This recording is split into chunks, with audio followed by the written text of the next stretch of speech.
hikmah tersebut selalu datang menghampiri kita, selalu teriang-iang tatkala memasuki 10 pertama di bulan Dzulhijjah. Sebagian kecil dari lembaran kisah tersebut diungkap dan diabadikan oleh Allah dalam firman-Nya dalam kitab Al-Quran di dalam surat As-Saffat ayat 102.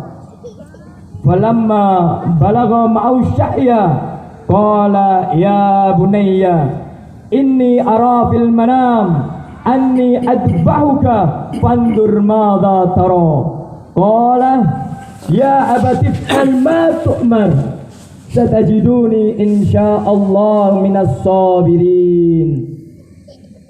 Maka tatkala anak itu sampai pada umur balighnya, berusaha bersama-sama Ibrahim sang ayah, Ibrahim pun berkata, wahai anakku, sesungguhnya aku melihat dalam mimpi bahwa aku menyembelihmu, maka fikirkanlah apa pendapatmu. Sang anak pun menjawab, hai abahku, kerjakanlah apa yang diperintahkan kepadamu.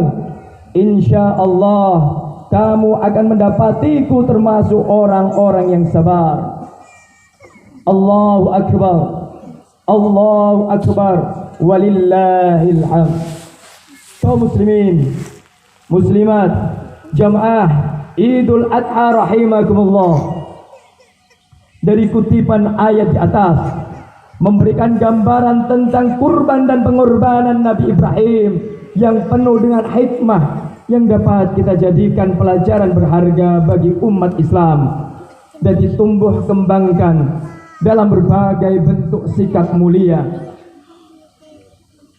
Beberapa di antaranya peristiwa kurban dilakukan oleh Nabi Ibrahim terhadap Ismail merupakan simbol kepada kita semua umat manusia bahwasannya untuk mencapai kesuksesan, untuk mencapai keridhaan dari Allah Azza wa Jalla, maka semangat rela berkorban harus digalakkan, disertakan dengan kecintaan kita kepada Allah Azza wa Jalla.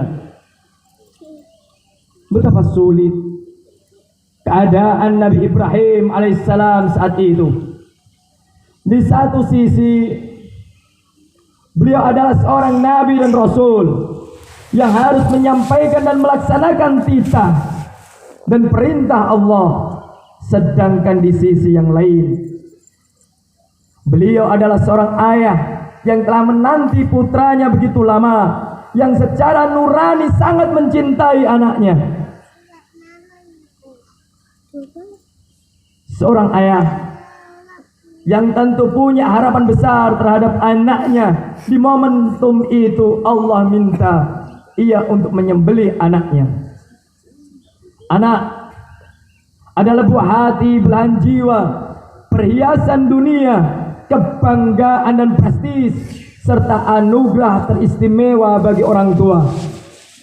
Anak menjadi penerus cerita, pelanjut sejarah, simpanan berharga, kekayaan yang mahal, dan investasi terbaik untuk masa depan, serta merupakan matahari keluarga. Singkatnya, anak merupakan cita-cita dan harapan bagi orang tuanya. Maka Rasulullah Shallallahu Alaihi Wasallam bersabda, innamal umalu rahmatun minallah li ummati laulal amalu ma arda'at ummu waladan wala arasan kharisan syajaran. Sesungguhnya cita-cita maupun harapan itu merupakan rahmat Allah bagi umatku, umat Nabi Muhammad. Seandainya tidak ada sebuah cita-cita ataupun harapan, niscaya tidak ada seorang ibu pun yang mau menyusui anaknya, dan tidak ada seorang petani pun satupun mau menanam pohon. Orang tua berkorban dengan bekerja keras guna memenuhi kebutuhan rumah tangganya. Seorang anak pun berkorban untuk menjadi dan berusaha menjadi anak yang soleh dan solihah, yang mandiri, yang dapat membahagiakan dan menjadi kebanggaan orang tuanya. Sebagian orang tua di antara kita, sudahkah kita berperan sebagai orang tua yang baik untuk anak-anak kita, rela berkorban dan menghadirkan diri sebagai sosok yang dikagumi anak-anak kita, menampilkan diri sebagai pribadi yang patut dibanggakan dalam keluarga.